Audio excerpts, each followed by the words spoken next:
Assalamualaikum warahmatullahi wabarakatuh. Perkenalkan, saya Hanet Esneni dari program studi teknologi pertanian. Pada hari ini kita akan pergi ke suatu UKM pengolahan kopi yang terletak di Desa Benang Kelambu. Untuk lebih jelasnya, ikuti kegiatan kita sampai selesai.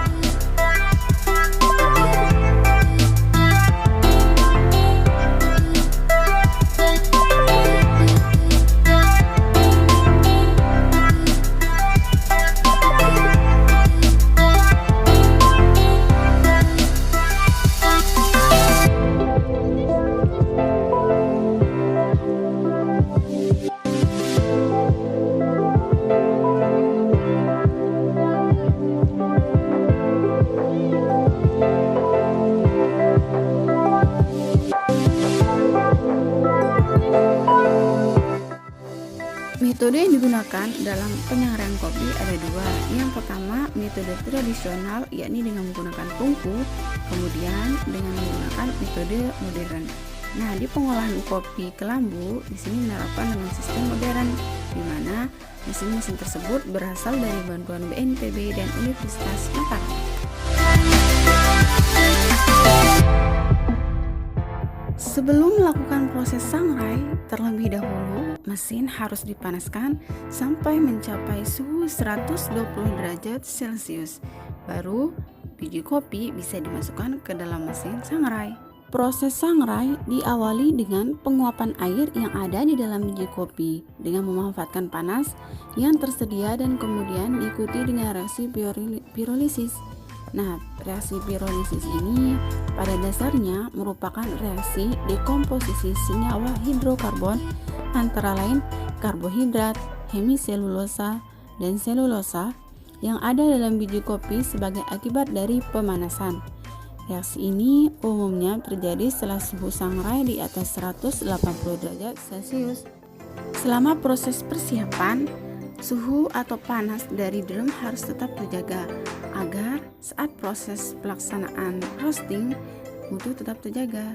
Nah, setelah siap, masukkan bin atau biji kopi, kemudian hidupkan timer.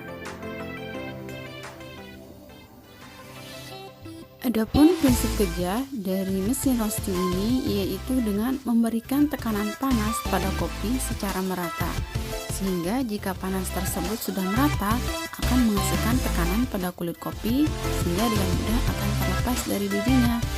Nah, selama di dalam drum, biji kopi akan terus dilakukan pemutaran selama beberapa menit. Hal tersebut untuk mempercepat proses pelepasan kulit biji. Jika diamati, di dalam drum akan menghasilkan berupa uap-uap. Hal ini dikarenakan kadar air di dalam biji kopi sudah teruapkan.